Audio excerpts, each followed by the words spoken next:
जरायूं थाना क्षेत्र में तेज रफ्तार छोटे हाथी वाहन ने बाइक सवार को टक्कर मारी और घसीटा। गंधुपाल गांव के पास वाहन में भारी मात्रा में मांस मिला, जिसे देख ग्रामीण आक्रोशित हो गए। बाइक सवार अनुराग ने मीडिया के सामने गौ मांस होने की बात कही, लेकिन पुलिस ने बताया कि यह ईद की कुर्बानी का मांस था। घटना के बाद दोनों फरार हो गए। पुलिस वीडियो फुटेज के आधार पर उनकी तलाश कर रही है। बदायूं के जिला महिला अस्पताल के सीएनएसयू वार्ड में 3 बच्चों की मौत के मामले में एडी हेल्थ बरेली की टीम ने निरीक्षण किया। डॉक्टर सुषमा ने सीएमएस को व्यवस्थाएं सुधारने के कड़े निर्देश दिए। सी पाइप की सप्लाई में देरी को लेकर कंपनी को पत्र लिखने के आदेश दिए गए हैं। साथ ही बच्चों की देखभाल में कोई भी लापरवाही न हो, इसका विशेष ध्यान रखने को कहा गया है। बरेली में थाना बारादरी पुलिस ने एक अभियुक्त को पकड़ने की कोशिश की, तो उसने पुलिस पर जानलेवा फायरिंग कर दी। जवाबी कार्रवाई में पुलिस की गोली उसके पैर में लगी, जिससे वह घायल हो गया और मौके पर ही गिरफ्तार कर लिया गया। आरोपी के पास से तमंचा, एक खोखा और एक जिंदा कारतूस बरामद हुआ। उसे इलाज के लिए जिला अस्पताल में भर्ती कराया गया है। केस दर्ज कर कोर्ट में पेशी की जाएगी। बुलंदशहर के अडौली नहर पुल के पास देहात कोतवाली पुलिस की शातिर बदमाश अनस उर्फ चौड़ा से मुठभेड़ हो गई। बदमाश ने पुलिस टीम पर फायरिंग की, जिसके जवाब में हुई फायरिंग में वो घायल हो गया और मौके पर गिरफ्तार कर लिया गया।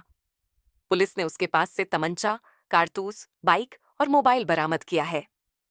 अनस पर 13 संगीन मुकदमे दर्ज हैं। हापुड़ में भाजपा विधायक विजयपाल आढ़ती और जिला सह मीडिया प्रभारी जय भगवान शर्मा के बीच चल रहे विवाद का आपसी सहमति से समाधान हो गया है। जिला अध्यक्ष नरेश तोमर की मौजूदगी में पार्टी कार्यालय पर दोनों नेताओं ने बातचीत कर समझौता किया। नरेश तोमर ने कहा कि गलतफहमियों के कारण मनभेद हुए थे, जो अब दूर हो चुके हैं। भाजपा एक परिवार है और सभी कार्यकर्ता पार्टी को मजबूत। जालौन के कोंच नगर में ट्यूबवेल नंबर 4 के पास भीषण गर्मी से ट्रांसफार्मर में आग लग गई। आग इतनी भयानक थी कि इलाके में अफरा तफरी मच गई। लोगों ने बुझाने की कोशिश की, लेकिन नाकाम रहे। फायर ब्रिगेड मौके पर पहुंची और काफी मशक्कत के बाद आग पर काबू पाया गया। इस हादसे में 63 केवीए ट्रांसफार्मर फट गया। मोदी सरकार की उपलब्धियों को जनता तक पहुंचाने के लिए एक कार्यशाला का आयोजन हुआ।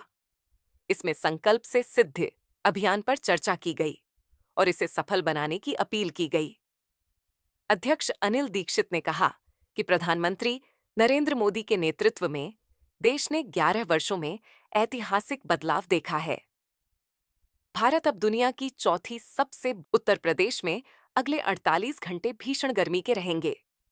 मौसम विभाग ने 20 जिलों में हीट वेव की चेतावनी जारी की है, जिनमें आगरा, कानपुर, झांसी, प्रयागराज और वाराणसी शामिल हैं। आगरा में रविवार को तापमान 45 डिग्री सेल्सियस पहुंच गया। लखनऊ में सोमवार को आसमान साफ रहा। उत्तर प्रदेश से मौसम की बात करें तो पिछले 3 से 4 दिनों में तापमान में बढ़ोतरी जारी है। उसी के क्रम में आने वाले वेस्टर्न यूपी में आने वाले आज, कल, परसों, नरसों 4 दिन के लिए हीट वेव का अलर्ट जारी है। वहीं पूर्वी उत्तर प्रदेश में आज और कल 2 दिन के लिए लू का अलर्ट जारी है। स्पेशली ये जो रीजन होगा, प्रयागराज डिवीज़न है, बांदा बुंदेलखंड डिवीज़न है और उधर आगरा डिवीज़न में आने वाले दिनों में लू का अलर्ट, येलो अलर्ट जारी रहेगा। और उसके बाद 3 से 4 दिनों जो गर्मी का असर रहेगा और साथ में इसमें विंड भी चलेगा, तो कहीं ना कहीं गर्म हवाएं भी चलेंगी, डस्ट रीचिंग विंड भी रहेगा, तो कहीं ना कहीं वो थोड़ा सा लू को और बढ़ाएगा। तो कहीं ना कहीं आने वाले 3-4 दिनों के लिए हमको अलर्ट रखने की ज़रूरत है। उसके बाद फिर से मौसम में करवट आएगा और उसके बाद पूर्वी हवाओं का आगमन आएगा। फिर धीरे धीरे कुछ जगहों में बूंदाबांदी के भी आसार बनेंगे 3 से 4 दिनों के बाद। तो ये 3-4 दिनों के लिए हमको लू का अलर्ट है, उसमें हमको ख्याल रखने की ज़रूरत है। धन्यवाद। महोबा के काशीराम कॉलोनी के पास बकरीद की रात गौवंश का कटा सिर मिलने से तनाव की स्थिति बनी। कुछ लोगों ने इसे धार्मिक रंग देने की कोशिश की, लेकिन पुलिस प्रशासन और पशु चिकित्सकों की रिपोर्ट ने सच्चाई उजागर की। रिपोर्ट में बताया गया कि मृत गौवंश की मौत 48 घंटे पहले हुई थी और उसका सिर स्ट्रीट डॉग्स द्वारा लाया गया था। पुलिस ने पशुपालक की पहचान कर अफवाह फैलाने से बचने की अपील की है। पीलीभीत के मेवातपुर गांव में बाघिन के हमले से किसान मुकेश कुमार उर्फ गुड्डू की मौत हो गई। वह गन्ने के खेत में पानी लगा रहा था, तभी अचानक बाघिन ने उस पर हमला किया। मौके पर पुलिस पहुंची और जांच शुरू कर दी है। घटना से क्षेत्र में भय का माहौल बना हुआ है। संभल में एक दर्दनाक घटना सामने आई है, जहां पिता और भाई ने अपनी बहन बेटी की हत्या कर दी। एसपी कृष्ण कुमार विश्नोई ने बताया कि 5 आरोपियों को गिरफ्तार किया गया है। मामला रिश्वतखोरी का भी है, जिसमें फार्मासिस्ट ने 50,000 रुपए लेकर सच्चाई छुपाने की कोशिश की। पुलिस ने घटना का सफल अनावरण किया है और आगे की कार्रवाई जारी। शाहजहांपुर के रौजा थाना क्षेत्र में जमुका के पास भीषण सड़क हादसा हुआ, जिसमें एक मासूम समेत 3 लोगों की मौत हो गई, जबकि 2 लोग गंभीर रूप से घायल हैं। सभी घायलों को मेडिकल कॉलेज रेफर किया गया है। बताया जा रहा है कि यह परिवार गोरखपुर से नैनीताल घूमने जा रहा था, तभी हादसा हुआ। पुलिस ने मामला दर्ज कर जांच शुरू कर दी है।